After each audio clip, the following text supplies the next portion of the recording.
Vă salut și bine ați revenit la noul meu podcast. Astăzi vom vorbi despre importanța uleiurilor esențiale și vă recomand să folosiți ulei esențial în loc de parfum, ca și mine. Poate vă întrebați de ce, dar eu vă întreb, doriți să fiți detensionați atunci când sunteți apăsat de griji? Doriți să vă relaxați și să aveți o stare de bine atunci când sunteți obosiți? Doriți să dormiți bine, să aveți un somn odihnitor? Doriți să vă scăpați de stres și anxietate când sunteți stresați? Dacă da, trebuie să vă schimbați frecvența și vă rezolvați problema. Cum? Cu ajutorul uleiurilor esențiale. Poate mă întrebați cum să le folosim cel mai bine. Eu vă spun prin mirosire, așa ca și în mine. Aici am uleiul esențial de cimbru. Îl miros de 2, de 3 ori. Uleiul esențial accesează sistemul limbic al creierului, unde sunt stocate emoțiile noastre negative și toate traumele care le-am trăit în cursul existenței noastre.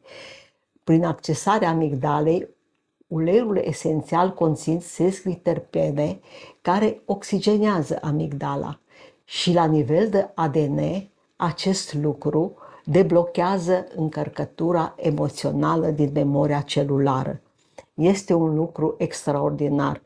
Gândiți-vă că puteți scăpa de stres prin mirosirea unui ulei esențial care vă place cel mai mult. Poate ați observat și dumneavoastră că emoțiile criptate în ADN-ul nostru se transmit din generație în generație. De multe ori s-a văzut că membrii aceeași familii au aceleași apucături emoționale, da? Tocmai din acest lucru. Amigdala, da?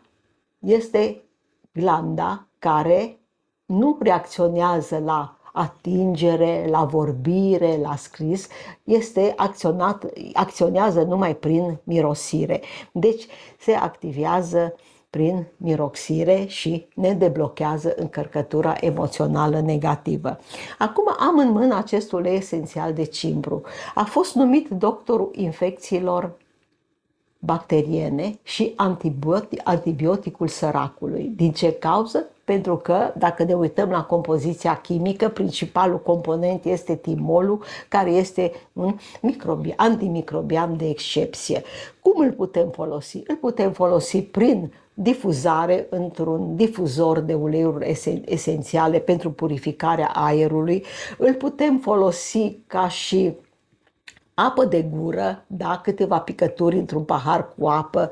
Putem să-l folosim într-un ulei vegetal, punem între 5 și 10 picături și ne masăm partea inferioară a abdomenului pentru digestie și partea superioară pe piept pentru tuse și congestii pulmonare.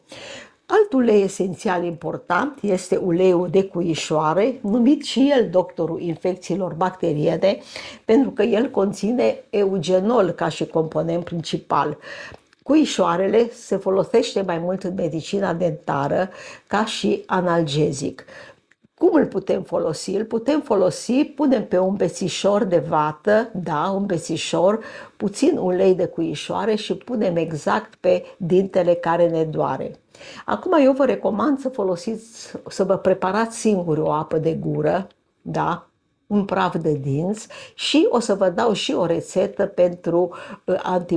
pentru purificarea aerului. Cum puteți dumneavoastră să vă preparați simplu de tot în casă, doar având la îndemână aceste uleiuri esențiale pe care eu vă recomand să le folosiți în loc de parfum. O să repet asta de mai multe ori, pentru că parfumurile care nu sunt naturale, sunt ape cu toxine care vă sabotează sănătatea. Hai să vedem cum preparăm o apă de gură. O preparăm așa, punem 1-3 picături de ulei esențial de cuișoare într-un pahar cu apă și o linguriță de sare sau bicarbonat pentru dispersarea uleiului esențial. Ne clătim gura fără să înghițim, putem face asta de câteva ori pe zi. Cum vă preparați un praf de dinți? Puneți 2 linguri de argilă, da, într-un bol, 5 picături de ulei esențial de cuișoare, 2-3 picături ulei esențial de mentă pentru efectul răcoritor și mai puteți pune o linguriță de bicarbonat de sodiu pentru că are efect înălbitor. Se amestecă bine toate ingredientele, se pune puțin praf din acest praf pe periuța de dinți, se spală dinții și se clătește cu apă și nu se înghite. Vă spun că utilizarea uleiurilor esențiale aduc multe beneficii pentru sănătate. Să nu ne mai vorbim de faptul că uleiul esențial de cimbru și de cuișoare ridică frecvența vibrațională a corpului nostru. Uleiul esențial de cimbru are frecvența 118-120 MHz, iar uleiul esențial de cuișoare are frecvența de 78 de MHz. Toate uleiurile care au frecvență mai mare de 70 de MHz acționează antimicrobian și ne întărește psihicul.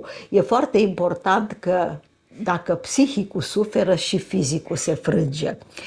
Eu aș mai vrea să adaug că uleiul esențial de cimbru stimulează voința, nu? Și stimulează chakra manipura, care este abdomenul nostru și organele care se găsesc în abdomen, adică umbilicul, ficatul, pancreasul, splina, fierea, nu? De multe ori avem fiere leneșă, tocmai din cauza că avem deficit energetic.